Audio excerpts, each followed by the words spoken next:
I don't know. Try to get straighter out. Was that the way they played the blues in Kansas City when you took over the band 30 years ago?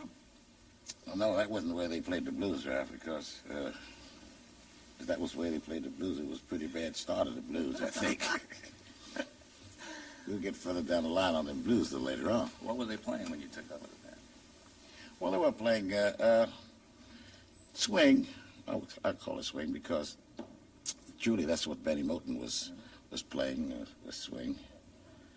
And I don't know whether you call it Western style or not, but it was sort of a Western swing, I guess, if we would place it that way, because it solidly had a beat and a real foot pattern.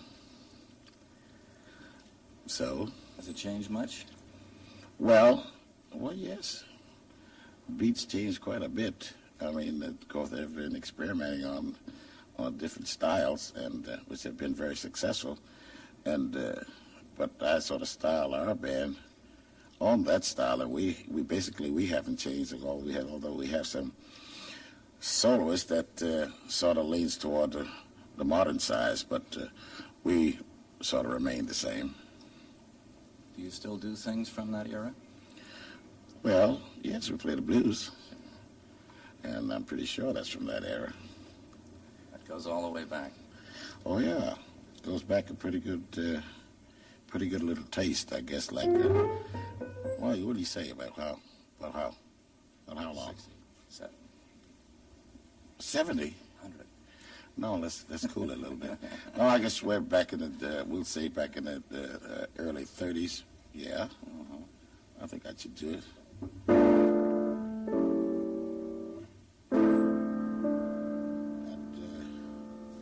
But getting back to the blues, excuse me.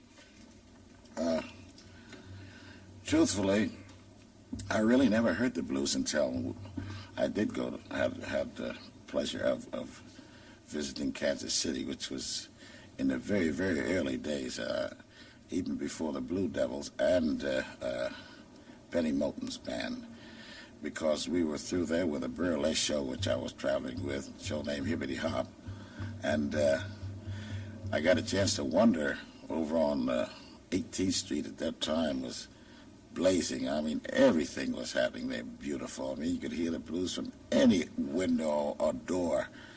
And that's the most remarkable thing I've ever. That's when I first got a good taste of listening to a blues singer. I don't know anyone's name, but I do know they were belting out these blues, and wonderful trumpet players and clarinet players, and banjo players, and one of great piano players, blues pianists. And I never seen anything like it. And wait a minute, let me cut it out. See, I'm writing a book on these things. I'm getting the first on it. Blues-wise, I think so. I mean, there's guys that in the later years that I can remember, particularly one guy, Pete Johnson. Pete was a guy that I really idolized as far as blues playing concerned. But really the main guy that really influenced me was Thomas Swatswaller. That was the man that I really did idolize. Fats taught me how to play what little bit of organ that I do know. And I used to watch him and lay around him long enough to try to style a little piano after him, which was quite difficult. You still do Fats Waller tunes, don't you, with the band? Oh, yes, Nat Pierce just made an arrangement on one of Fats's goodies, a little thing called Squeeze Me, which we think quite a bit of. But, and a lot of things, a handful of keys, Nat made an arrangement on that, too. After all these years, Nat finally made an arrangement on a handful of keys, which is going to be kind of hard, because it goes...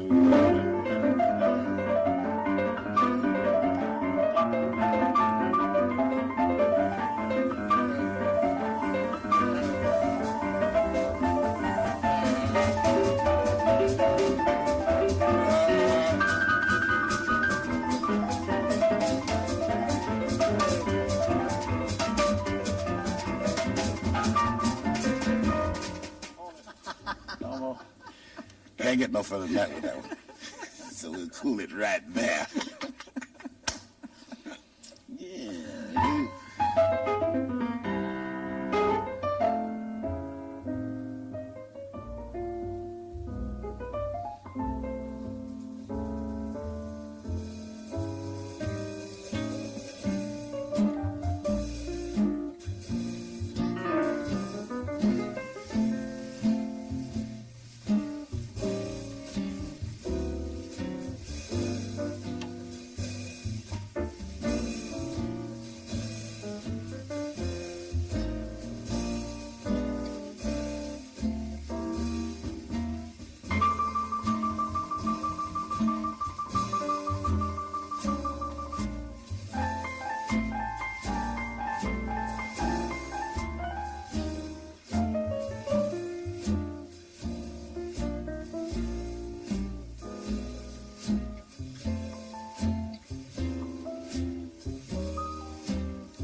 So did Pete Johnson and other piano players turn you more into the blues? I think so, but they really played the blues. That's just my thought of it, and it is a pretty good thought, even at that. But the influence was there. I never heard anybody quite play them like Pete and Albert and Lux. These guys really did it right. So, where were we? With Fats? With Fats, yeah. Which is a good place to be. Yes. No. There's no need to be in there, but speaking of privacy, that's a screaming.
Ending. All these years, have you had the same theme song? The 1 o'clock jump, yes. How did you get that? Well, this happened in Kansas City while we were at the Reno Club. You know, in those years, you didn't have to program a number, you know. It could clear it rather, you know. You were broadcasting from it. Yeah, and you could just play anything that you'd like to play, and it would be perfectly okay. You wouldn't have any trouble with the programming of it, clearing of it. So on each Sunday night, we used to have like a 2-hour broadcast, and we sort of run out of tunes, and so we had must have had about a half hour, and we'd light out and play one, start ahead out, the announcer would come in, what's the name of that, and we'd say, well, that's Bing, Bing, Bing. Do another one, see what's the name of that, that's so-and-so. So now we still got about 15 minutes left, and so I just started something in there, and then we went to D flat for solo, and so he said, you have a title for that one? So I looked, the clock was about 10 minutes to 1, so I said, yeah, the 1 o'clock jump. And it sort of stuck because the guys remembered the rest of the things that they were doing in it, and it laid there. Has that changed much during the years? Well, no. It remains to say, I think everybody else has got a better arrangement than we do on it, really, actually. You're much too modest. Do you ever do this as a piano solo? You don't take piano solos? You almost never play piano solos. I marches, Ralph. See, that's just the reason why in those years I invented this. Because I knew there were going to be days when guys was going to be running all over this piano. And so I just did a little something which I hope would sort of identify bass. So as far as I'm concerned, my piano playing is sort of dated. And I'm just in the rhythm section, which I'm very happy that guys will allow me in there. And that's as far as my piano playing will go. Well, I don't know what we should do right now. I think maybe we might go into something that we'll call it 20 minutes after 3 thing.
those tempos are always so groovy when you play them. How do you have a theory about tempos? How do you get at those tempos? Oh, I don't know. I guess it's trying to make it light on myself, possibly. But I do dig something that it's sort of in a mood where you can kind of halfway pat your foot if possible. And I think it's easy to listen to, too, really. And I sort of like to simplify things, which is the only way that I can do it. But even if I really could play a lot of piano, I would try to simplify it for myself, because this is the type of thing I like. Although I like to listen to the giants and them fast ones like Pete, Oscar Pete, and all those guys. But this is me. This is what I like. I like tempos that's danceable. I don't know. I guess that's just about that, Ralph. You started in as a drummer. Yes, but I was discouraged by that wonderful gentleman that was with the King, I should say the Masters band, Edward Ellington, Sonny Greer. And when we were back home, I used to have my little gigs, little piano gigs, and I'd try to sort of switch to the drums, because that was my first love. And that intermission, Greer would fall in from Long Branch somewhere and sit down on them drums. And that was all for me for the evening. So I don't think I can do this. This is not for me. This is going to happen all my life. So that sort of turned me back to the piano. Is the blues as much fun to play after these years? Oh, yes, Ralph. I could never get tired of playing the blues or listening to the blues. As a matter of fact, if I start to make an original thing, I mean, it's always based on the blues. And to me, the blues is the starting of an awful lot of things.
Since we're doing the show on your birthday, Yeah.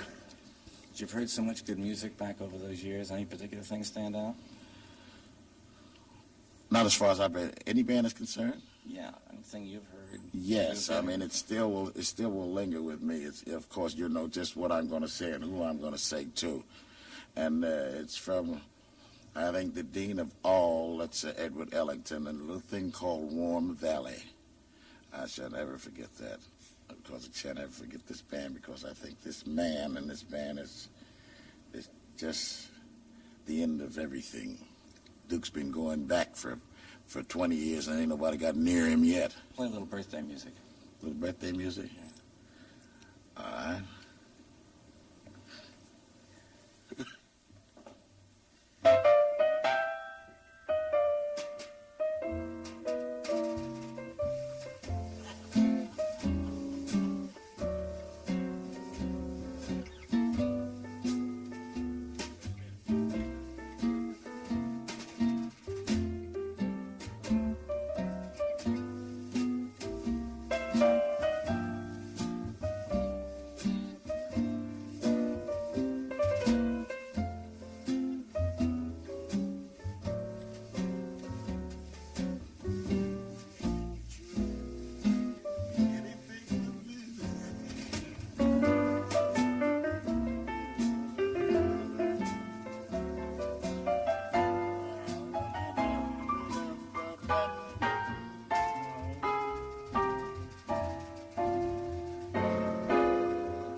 I don't know how far we are into the show or where we're at. I've been so hung up listening to you that I think maybe about this point we ought to just go on out with some